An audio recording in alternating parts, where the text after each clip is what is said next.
Olá, um excelente domingo para você. É um prazer enorme contar com a sua presença. E sem perder tempo, roda a vinheta.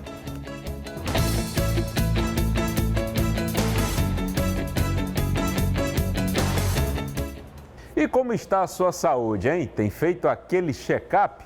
Com os últimos casos de pessoas perdendo a vida em academias por conta de maus súbitos, especialistas da área de saúde alertam sobre a importância de fazer uma avaliação clínica completa antes de começar a rotina fitness. Edmilson é adepto da musculação e capoeira há 30 anos. Só fez check-up uma vez. Só uma vez só, já tem uns 15 anos atrás. Mas assim, como eu sempre pratiquei atividade física, né? Aí eu nunca parei para fazer um check-up geral, né? Marcos reconhece que é necessário passar pelos exames, embora nunca tenha feito. Eu trabalho dia e noite, às vezes a gente tenta fazer uma atividade física porque é importante na nossa área, né? E a gente se dá com o público, aquela questão, então sempre tem que manter na forma, a gente trabalha assim. Então, só que na verdade a gente, por exemplo, no meu caso, eu treino por conta própria, não tenho acompanhamento médico, questão de alimentação eu mesmo faço, né? A gente faz o que a gente acha que é certo.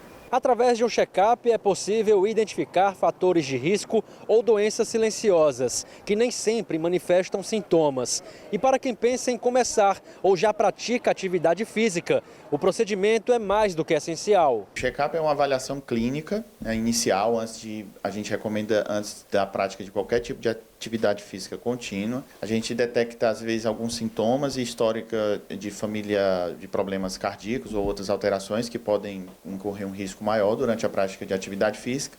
E a depender da história do paciente, do exame físico, de examinar, a gente solicita alguns exames complementares a fim de liberar para ele a atividade física. Embora os cuidados sejam recomendados a todos os pacientes, a atenção redobra para quem está acima dos 40 anos. Apesar de ser indicada para o público em geral, a gente sabe que a partir dos 40 anos, os pacientes estão sob um maior risco de ter doenças cardiovasculares, como infarto e AVC, que são as causas mais comuns de morte, principalmente durante a prática de atividade física.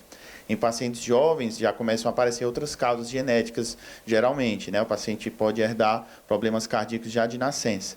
Então a gente recomenda, de uma forma geral, que todos os pacientes se submetam ao check-up, porém, quando a gente detecta algum fator de risco, a gente intensifica mais ainda. Com o resultado dos exames, o médico pode orientar qual atividade é mais segura, assim como a intensidade. Dependendo do paciente, dos fatores de risco, se de repente ele tem uma pressão descontrolada ou algum outro fator de risco, mesmo atividades de menor intensidade podem desencadear arritmias ou mesmo um infarto ou AVC, que pode causar com a morte dele. Verdade. E quem vive em Fortaleza sabe que a Beira-Mar virou a meca dos atletas amadores. É gente correndo, levantando peso, jogando vôlei, surfando e onde tem gente, tem oportunidade de trabalho. Uma delas é a de fotógrafo, de quem pratica a sua atividade física ao ar livre. Ou seja, no último dia 8 agora, Dia Nacional do Fotógrafo, foi o dia dessa profissão aí muito importante que tem ajudado a eternizar lembranças e a incentivar a prática de atividades esportivas. Basta andar alguns metros pela Avenida Beira-Mar e a gente já encontra profissionais dedicados a eternizar lembranças. Os fotógrafos vêm para registrar os praticantes da corrida, mas encontram um tempo para mostrar a rotina de turistas e de cearenses que frequentam a orla. Para esses profissionais, a fotografia dá um novo significado à palavra trabalho. A fotografia, para mim, ela representa hoje tudo. Eu vivo disso. E eu vivo para isso, Traz muita emoção e também a questão de guardar memórias em fotos, Para mim, eu acho que significa isso. O dia 8 de janeiro, aqui no Brasil, celebra o Dia Nacional do Fotógrafo. Isso é válido tanto para profissionais quanto para amadores. Tá certo que hoje em dia todo mundo tem uma câmera fotográfica nas mãos, mas a gente não pode negar que o talento deles faz toda a diferença, principalmente quando a gente quer registrar memórias inesquecíveis, como uma visita na Beira-Mar de Fortaleza. O Matheus começou a fotografar há 4 anos. Ele foi impulsionado pelo automobilismo. Em 2025 se tornou profissional. Registra os corredores na Beira-Mar e também trabalha em eventos pela cidade. Tirando foto da equipe aqui, das assessorias, do pessoal correndo, de famílias, atletas, pessoal pousando, de fato, casal. Está bem movimentado, na verdade, Está bem alta, então temos muitos turistas aqui na orla. O Nicolai é mais antigo por aqui. Começou fazendo o registro dos surfistas no mar e logo foi chamado pelas assessorias de corrida. Eu era fotógrafo de surf, de esportes radicais. Aí dei uma parada, passei um tempo fora. Em 2022 eu voltei. Aí comecei a vir para Beira-Mar, convite de um amigo, pedindo para eu fotografar o pessoal da assessoria dele e tudo. Eu já treinava na assessoria, então eu tenho muito conhecimento, eu tenho muita amizade aqui na Beira-Mar e aí ficou mais fácil, né, para mim. Na rua, os fotógrafos cearenses encontram acolhimento para a arte. Acordam cedo, preparam os equipamentos, estão sempre prontos para mostrar que a cidade é bela, não somente pelo cenário, mas também pelas pessoas. Quem aproveita o talento deles e compra as fotos, valoriza a profissão. Cliques que ainda ajudam a motivar a prática de esportes. Uma importância muito grande para a gente ter um pouco também de visibilidade, principalmente nós atletas amadores, como eu falei. Então, eles são profissionais extremamente importantes aqui na nossa aula e mostrar também a beleza na nossa beira-mar. Tá aí, dizem que se você for correr na beira-mar e não bater uma fotinha, olha, você não está vivendo direito, viu? Agora, mudando de assunto, a Ana Micaeli, de 14 anos, é a nova promessa do judô cearense. A jovem judoca do José Walter, em Fortaleza, vem mostrando talento, dedicação e sonhos olímpicos. No Paraguai, ela fez bonito e levou o nome do Ceará para o mundo.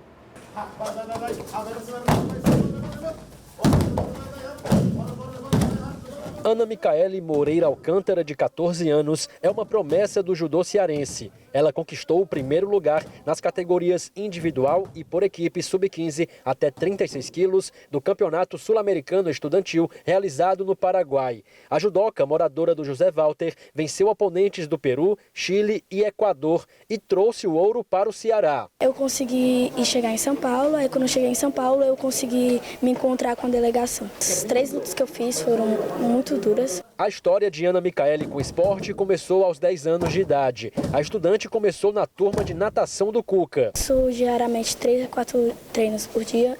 O sensei Choles Filho, treinador de Micaeli, logo enxergou o potencial da aluna. A competição, ela só coroou o que o ano todo ela faz, treinando forte, treinando dedicado, treinando com qualidade e, claro, com os amigos dele, os atletas que podem ajudar nela. Além do internacional, Ana Micaeli acumula outras conquistas. Ela é tetracampeã cearense, campeã da Copa Fortaleza e campeã brasileira dos Jogos Escolares. A judoca passou de nível e agora se prepara para encarar o Troféu Brasil em Brasília no início de fevereiro. Além do jiu-jitsu, Micaeli pratica natação e crossfit. Tendo como inspiração a judoca Rafaela Silva, a jovem atleta se vê disputando grandes competições. É meu sonho disputar as Olimpíadas e, se Deus quiser, esse sonho vai se realizar.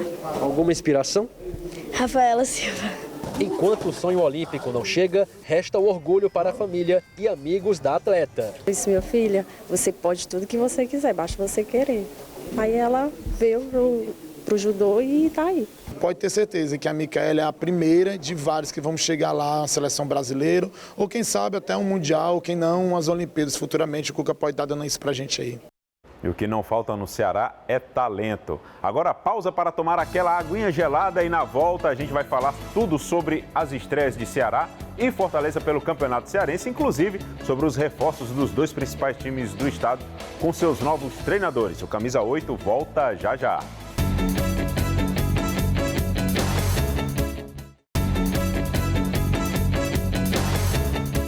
Estamos de volta e a gente vai bater um papo agora sobre Ceará e Fortaleza, que estreiam neste fim de semana no Campeonato Cearense. Para me ajudar nessa missão, eu conto com a presença do grande Breno Muniz. Valeu, Breno, pela sua presença, comentarista esportivo. Feliz 2026, né? Primeira vez que a gente está se encontrando. E a gente vai começar, lógico, pelo Ceará, que estreou ontem, né, sábado, diante do Floresta. Mas como foi basicamente o time da garotada, vamos falar daqui para frente, né? Principalmente com a chegada do Mozart Santos. O que é que você acha da chegada dele? Eu acho que foi um acerto grande do Ceará. E você? Paulo, eu também acho que foi um acerto muito grande porque você traz um treinador campeão, né? O atual campeão da Série B ali com o Curitiba, conseguiu acesso também no ano anterior com o Mirassol, conseguindo o vice-campeonato, inclusive. Então, eu acho que é um acerto do Ceará nesse quesito. Agora, tem que montar um elenco também competitivo para que ele possa colocar em campo e o Ceará conseguir esse acesso já de cara para a Série A do Campeonato Brasileiro. Com relação a esse elenco competitivo, quais são as posições que você acha que o Ceará mais precisa contratar agora? Hoje, principalmente a zaga, né? Porque perdeu grandes nomes ali, como o Marcos Vitor, que voltou para o Bahia, Matheus Bahia também na lateral esquerda, além, lógico, do William Machado, que foi para a equipe do Mirassol. Então, são perdas importantes que o Ceará teve ali. Então, precisa recompor ou compor esse elenco, principalmente na sua zaga, né? Lógico, tem um ataque que precisa de reforços também, mas eu acho que quando você perde a espinha dorsal, né? Quando ali era o ponto forte do Ceará, que era a sua defesa, você precisa trazer jogadores importantes para esse setor. Saiu o Pedro Raul, né? Já era sabido que ele não ficaria, até porque tanto o salário dele como a multa contratual eram altíssimas junto ao Corinthians, né? Para essa função, você acha que o Ceará consegue ainda trazer nesse primeiro semestre da competição da Série B, que só começa em março? É difícil porque no mercado não tem um 9 propriamente dito livre no mercado, até né? times da elite têm dificuldade para isso, Exatamente. Né? É tanto que o Pedro Raul voltou para o Corinthians e o Corinthians quer ficar com ele porque não tem tanto mercado assim de camisas 9. Então, eu acho que é um ponto que o Ceará vai ter que, mais para frente, correr atrás no mercado, quem sabe olhar para o mercado sul-americano ou dentro da própria Série B do Campeonato Brasileiro para tentar recompor essa perda do Pedro Raul. Mas tem que também reforçar o seu lado de campo, né? Porque hoje só tem ali o Fernandinho, tem o Pedro Henrique, mas precisa reforçar ainda mais. É lógico que o 9 é importante, mas você precisa também reforçar o meio-campo e também os lados do campo. Até porque o Lucas Mugni já foi apresentado no Mirassol, né? Para essa função, será que só ter o Vina é o suficiente? Tem o Matheus Araújo também, que eu acho até um bom jogador, mas você precisa ter mais uma opção. Ele é mais um segundo volante, né? Exatamente. Não é tanto um armador. Até joga como meia, mas ele como você falou, ele é mais um segundo volante, então precisa também reforçar esse meio-campo, trazer mais um meio-campista para tentar ajudar o Vina, ou quem sabe ser até o titular no lugar do Vina. E com relação ao Fortaleza, né? Nessa quinta-feira, quando um dia após a apresentação do CEO, né, o novo CEO da SAF, o Pedro Martins, houve já um protesto lá na sede do PC, né, com a pichação, enfim, pedindo movimentação ali no clube para que o clube volte à elite do futebol brasileiro.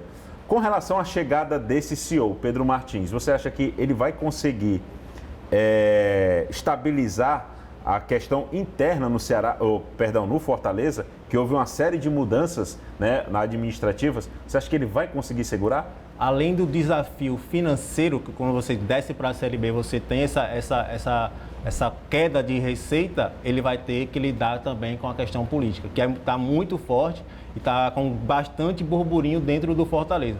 Eu acho que o principal desafio do Pedro Martins é blindar o elenco acerca dessas polêmicas de política dentro do clube, né? A saída do Marcelo Paes foi uma saída assim que não foi tão boa, foi uma saída bem conturbada. E ele deu uma espetadazinha no Marcelo Paes na coletiva. Eu percebi ali que ele disse que os valores do clube eram do clube e não de uma única pessoa. Para mim, ele deixou o recado bem claro de que os valores do Fortaleza, que fizeram o Fortaleza grande nos últimos 4 ou 5 anos, vem exatamente de uma gerência geral, com perdão da redundância. Sim. Mas ali, para mim, ele deu uma alfinetada ali no Marcelo Paes. Sim, e ainda tem a saída do Papelinho, que era outra figura muito importante ali como diretor de futebol. E o Fortaleza vai passar por essa reformulação também dentro da sua gestão, né? Porque não vai ter mais o diretor de futebol, vai ter ali gerentes onde vão ser comandados pelo Pedro Martins. Além disso, tem a questão do Geraldo Luciano, do Alex Santiago, que retiraram seus nomes ali para uma possível volta ao Fortaleza. Então, tudo isso influencia demais e vai ter também uma eleição do Conselho da SAF, que é outro cenário bastante conturbado dentro do Fortaleza. Por falar em cenário conturbado, né, com essas saídas do Fortaleza, de vários jogadores, né, com o próprio o Pacheco, né, que, enfim, esperneou para poder sair sem multa, para poder ser contratado pela Chapecoense ou pelo Curitiba. O Curitiba desistiu, a Chapecoense acabou ficando com ele sem ter que pagar multa. Isso. Né? Com relação à parte técnica mesmo, o treinador, o que é que você acha da chegada do Carpini? Olha, assim como o Mozart no Ceará, Carpini é outro grande treinador. Assim, acho que é um treinador com cara de Série B mesmo, já conseguiu um acesso ali com o Juventude, teve um bom trabalho também na equipe do Vitória. Até começou bem no Juventude para tentar escapar do rebaixamento na Série A, mas ele já entende um pouquinho desse campeonato, da Série B do Campeonato Brasileiro, que é o principal objetivo do Fortaleza, que é voltar à Série A do Campeonato Brasileiro. Então eu acho que o Carpini tem acho que até um pouco melhor do que o Mozart, porque ele consegue ter uma variação tática. Se o time precisar jogar um pouco mais reativo, ele entende isso, então ele pensa jogo a jogo. Se o time quiser propor o jogo, ele tem peças para isso e consegue fazer isso dentro do time, né? Foi assim com o Juventude, conseguiu fazer isso também na equipe do Vitória, então eu acho que é um treinador com mais repertório do que o Mozart, apesar do Mozart dizer que tem um repertório, consegue jogar um pouco mais com a bola no pé, mas ele é um treinador mais retranqueiro, vamos dizer assim. Rapaz, olha a polêmica. Ó. Primeiro já disse que é melhor do que o Carpini. Eu discordo um pouquinho pela experiência do Mozart, né? Sim. Mas assim, o Carpini eu também considero ele um bom jogador e também ele já tem experiência na Série B. É um ótimo treinador. É um ótimo treinador.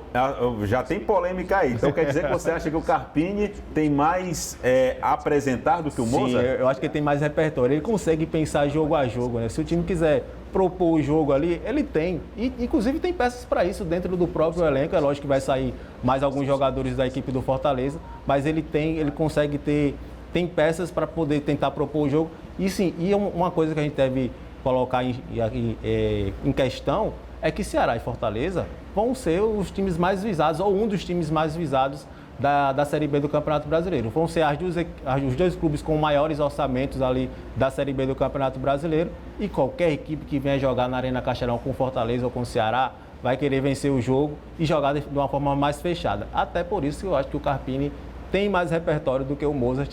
É apenas a opinião, lá a galera pode discordar de mim também. Pois está aí. Pois obrigado, Breno, pela sua participação, pela Valeu sua demais. análise. Prazer ter sempre você aqui, viu? E a gente vai ficando agora aqui no Camisa 8, porque daqui a pouco, tá? Daqui a 10 minutinhos tem jogaço, tá? Pela sua TV Cidade Record, com transmissão ao vivo da Copa São Paulo de Futebol Júnior. Então, acompanha com a gente, continua com a gente, que você vai se divertir bastante nesse jogo com esses novos talentos que aparecem para o nosso futebol. E só lembrando, tá, pessoal? Dá aquela moral pra gente nas redes sociais também, seguindo o Camisa 8 no TikTok, Instagram, YouTube. Fique agora com a transmissão ao vivo da Copa São Paulo de Futebol Júnior. Forte abraço e até a próxima. Valeu!